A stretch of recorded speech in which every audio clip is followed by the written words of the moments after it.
We're told building an empire takes cold logic, calculated risks, and data-driven genius. But in the late 1700s, an illiterate leather tanner named Timothy Dexter proved the universe sometimes rewards the exact opposite. He shipped stray cats to the Caribbean, sold coal to Newcastle, faked his own death just to scold his wife for not crying enough, and published a best-selling book with almost no punctuation at all. I'm your host, Fig, and you're watching The Dig, a quick show where we dig up a random topic every episode. So, grab a shovel. We're about to dig up one of the strangest, most hilariously impossible stories in American history. Lord Timothy Dexter. Timothy Dexter wasn't born a lord. He wasn't really born with much of anything. Born in Malden, Massachusetts in 1747, he dropped out of school at 8 years old to work as a farmhand, eventually becoming a leather tanner. He was widely considered by his peers to be, well, deeply unintelligent. But Dexter had one specific talent: extreme, unwavering confidence. In his early 20s, he managed to charm and marry a wealthy widow named Elizabeth Frothingham. Suddenly, the uneducated tanner had a massive bankroll, and he wanted to join the ranks of the Boston elite. So off he went.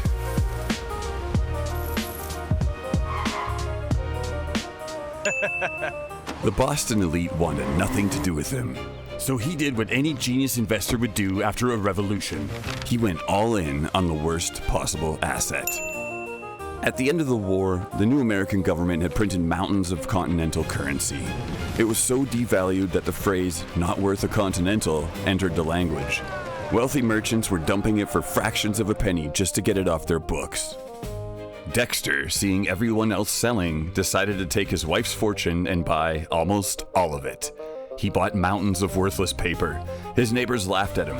The financial elite thought he had finally lost his mind completely.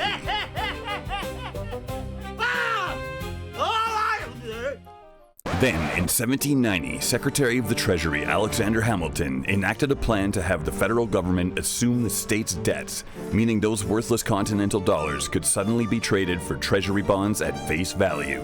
Overnight, Timothy Dexter didn't just become rich, he became one of the wealthiest men in Massachusetts.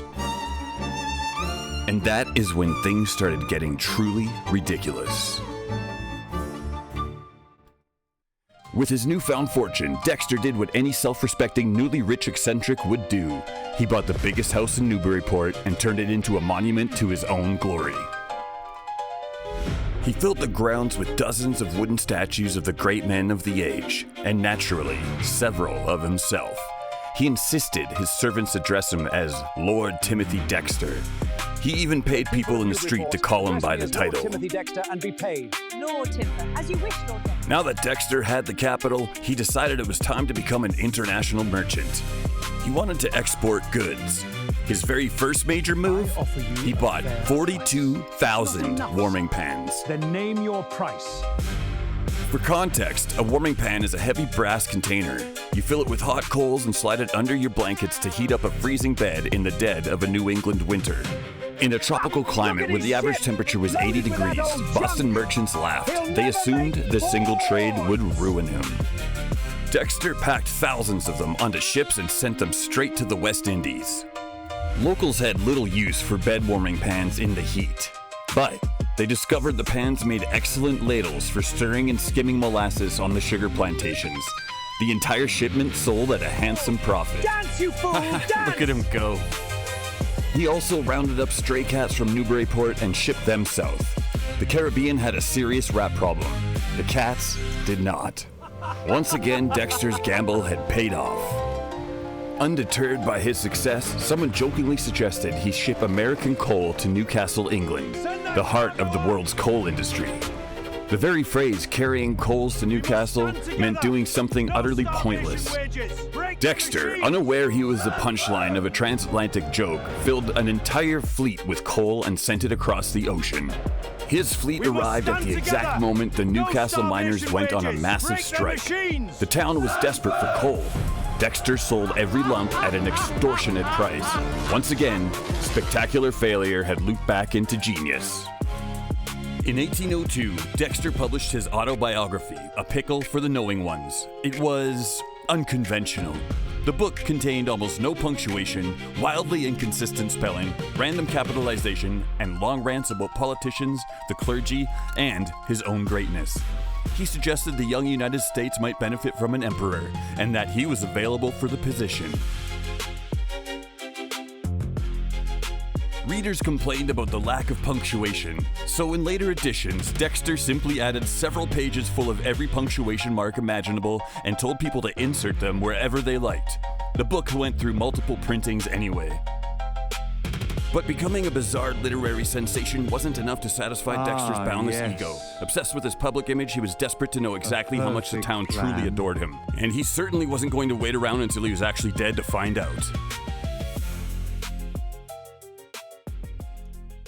His most theatrical act was faking his own death. He had a fine mahogany coffin made and arranged for 3,000 people to attend what they believed was his real funeral.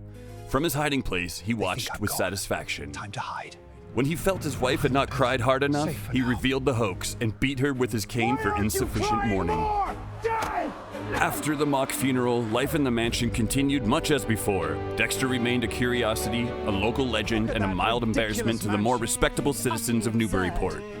His wife lived under the same roof, though by most accounts the relationship remained strained until the end. I am your wife, not a servant. You will obey me! Timothy Dexter died for real in 1806 at the age of 59.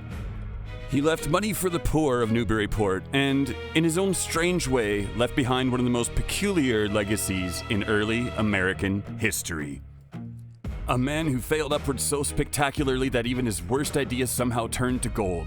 A self-made lord who proved that sometimes the universe has a very dark sense of humor.